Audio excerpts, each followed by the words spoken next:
আসসালামু আলাইকুম। শফিক ভিলেজ এগ্রোতে আপনার স্বাগতম। তো অবশ্যই আপনি স্ক্রিনে দেখতে পাচ্ছেন পেঁপে।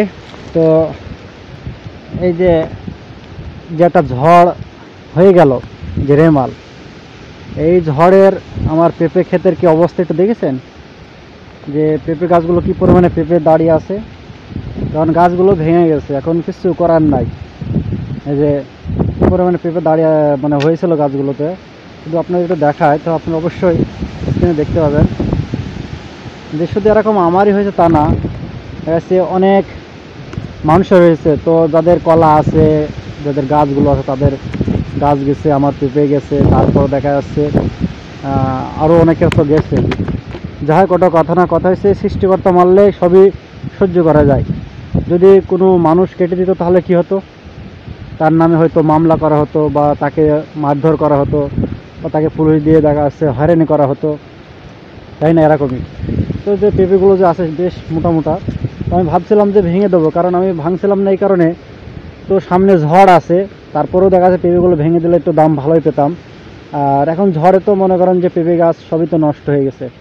এখন আমার করণীয় কী, তাই না? এই নিয়ে দেখা যাচ্ছে অনেকে অনেক চিন্তা ভাবনা করে।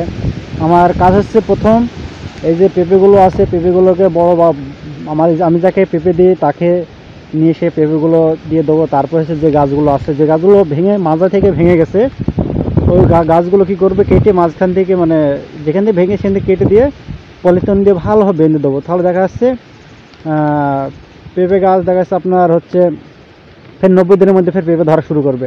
কারণ পালসি ছাড়লে দেখা যাচ্ছে, পালসি বড় হলে দেখা যাচ্ছে ওইগুলো পেঁপে ধরবে, সেটা কোনো ব্যাপার না। কথা হচ্ছে এখন আমার যে পেঁপেগুলো তো নষ্ট হয়ে গেছে, মানে গাছগুলো ভেঙে গেছে, তখন কী করতে, আমার তো লস হয়েছেই।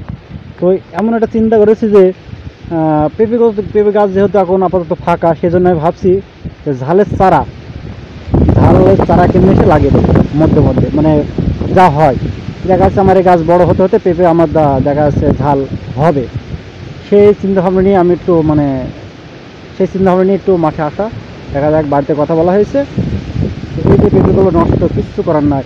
আমার যেখানে 15 কাটা পেঁপে ছিল সবই শেষ, শুধু দেখা যাচ্ছে 10 থেকে 20-25টা মতন গাছ মনে হয় দাঁড়িয়ে আছে। আর চারি সাইডে যেমন সবজি কলাগুলো ছিল, কলাগুলোও শেষ, সব কাঁদে আছে।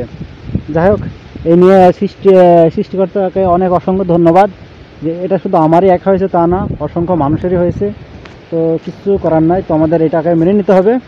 যাই হোক, যেটা সৃষ্টিকর্তা ভালো করে সেটা আমার জন্য মঙ্গল হবে।